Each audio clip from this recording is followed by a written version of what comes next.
How you doing, guys? Big Mac Dan School here again today, back once again with another episode of Warhammer Thought. Actually, it's not really an episode of Warhammer Thoughty K. Well, I guess it is. There's going to be some Warhammer Thoughty K stuff at the start. But let's say, how you doing, guys? Big Mac Dan School here again today, back once again with another episode of Warhammer Thoughty K. Ish.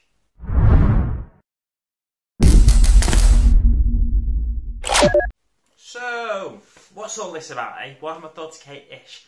The ish comes because I'm also going to be doing a review of issue 7 of Warhammer 40,000 Conquest magazine. But to start off with, I'm just going to be talking a little bit about my experience with Warhammer 40,000 Conquest magazine and why I've cancelled my subscription. So, I contacted them the other day because I still hadn't received, this was, I think, Thursday. I'd contacted them because I still hadn't received my issues 7 to 10, and it was 3 weeks after issue 7 had come out, or it was 2 weeks and a bit after issue 7 had come out. So basically I was going to be 4 weeks behind or 3 weeks behind at least, if I kept up the subscription, and there was no way of me to catch up. So I basically inquired with them if there was going to be any improvement in the delivery time, and their only response to me was that basically they send the stock out as it comes in, but surely when you've got so many people subscribing, you know how many magazines you need to send out. So my argument was that you should get the issues to your subscribers, your loyal subscribers, before making sure you send it to shops. Now don't get me wrong, people buying it in shops are more than entitled to expect it on day of release as well. But the fact that I'm waiting 3 weeks to get an issue is a problem for me, because I've got to get the reviews up on my YouTube channel. And I had a premium subscription as well, so I kind of thought maybe they'd help me out a bit and get the issues to me on time, or at least, you know, if not on time, then at least just 1 week behind and not 3 weeks behind.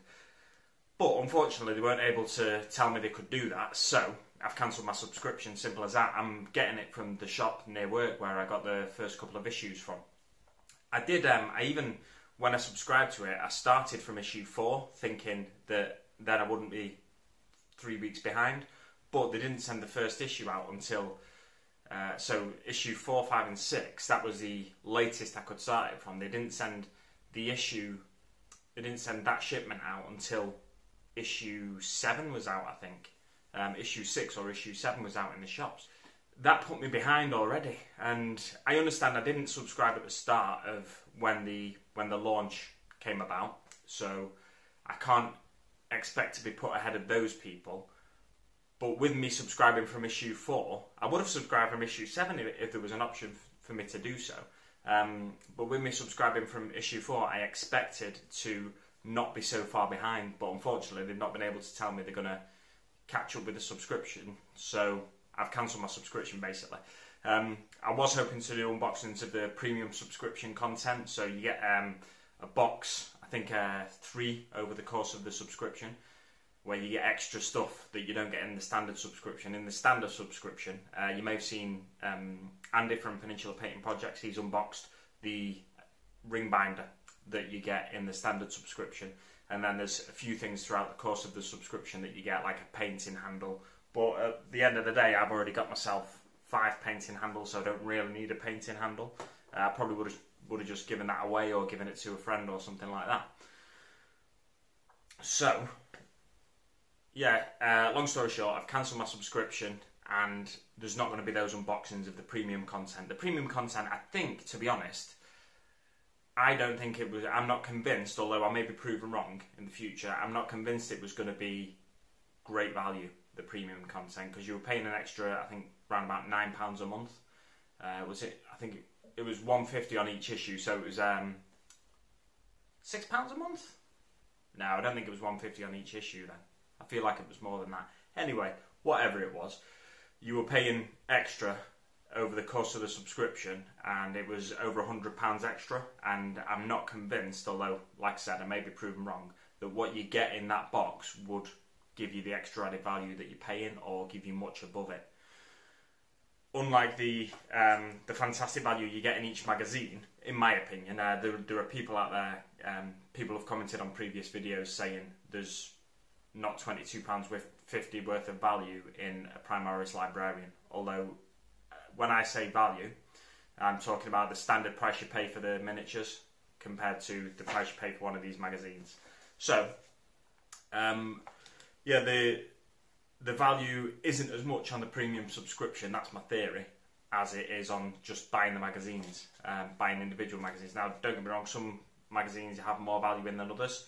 Issue 7, which I'm going to be talking about in a second, that only comes with 2 washes, so that's the big pots of washes are £4.50 each, so that's £9 worth of value there if you were to buy them direct from Games Workshop. You could get them for cheaper if you got them from a third-party retailer though, so you've got to bear those things in mind. So, on to my review. My issue 7 review. So, we start with a lovely cover of Space Marine, Primaris Space Marine shooting Death Guard right in the face. That's what you like, right? Well, that's what Imperium people like. First page, this is all about the making of a Space Marine, and that's largely the fluff that's contained in the issue.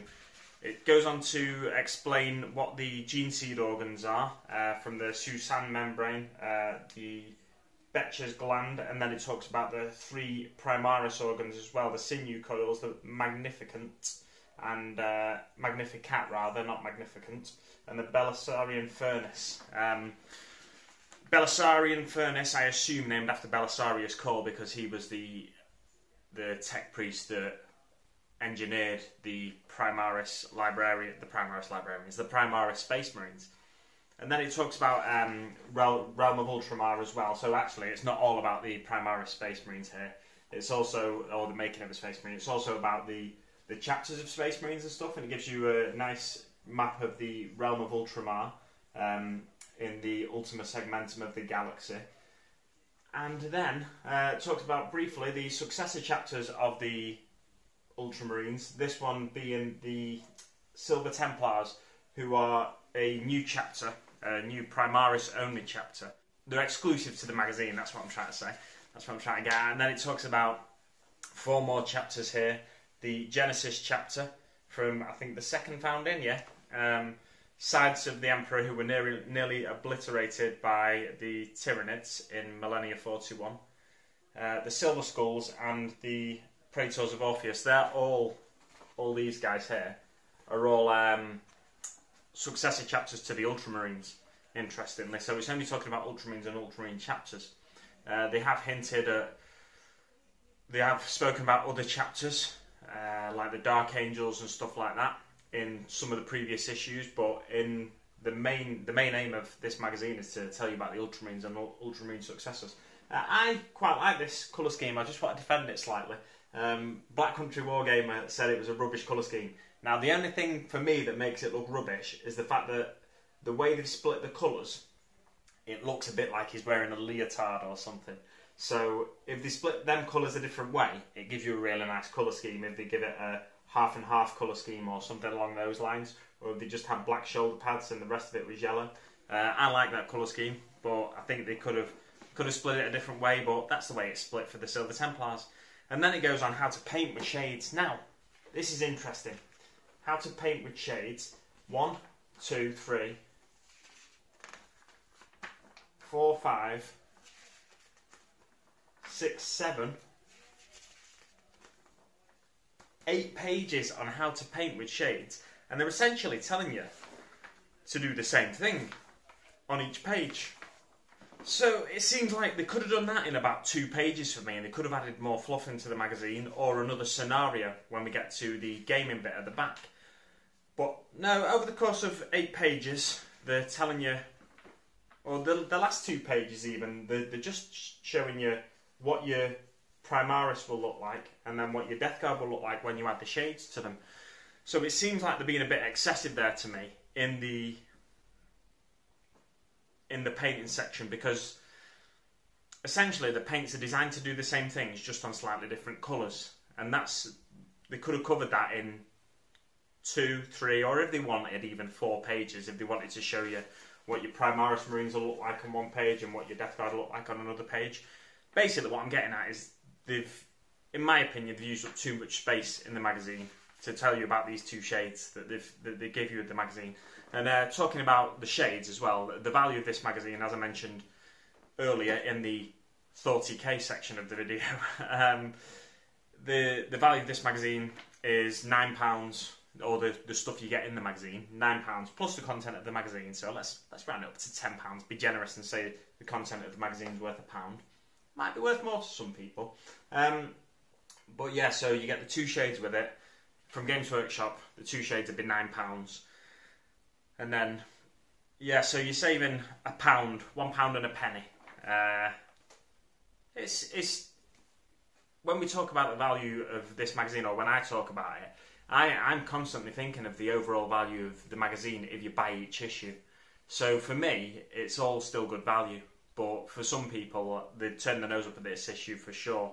Although other people out there who don't necessarily use Games Workshop models might like the shades from Games Workshop, so they might actually prefer this issue to some other issues. Okay, so on to the tactical retreat bit, or the gaming bit, tutorial mission 6. It's all about tactical retreat in this, and they're teaching you a new rule that the Ultramarines have, where if we flip to the back page... Oh, I've taken the back page off, haven't I? So we flip to the back page, the Codex Discipline rule that the Ultramarines have. So they can fall back, and they can still shoot when they fall back. If they do so, they hit on a 4+ rather than a 3+ in the shooting phase. And it's telling you, it's giving you another tactical option in this issue, basically. Another tactical option and another challenge as a player of either side. So it talks about, gives you the rules update here, and it tells you can fall back from a combat. If you want to take advantage of your shooting weapons, you can fall back from a combat. Interestingly though, the Reavers can actually shoot in combat. I don't know, I can't remember whether they've covered that. You can shoot a pistol weapon in combat. I can't remember whether they've covered that in previous issues. I'll have to check back through my magazines. But yeah, you can fall back, and it's good if you are the aim of the game and the scenario they give you is to recover some gene seed, which is represented by this.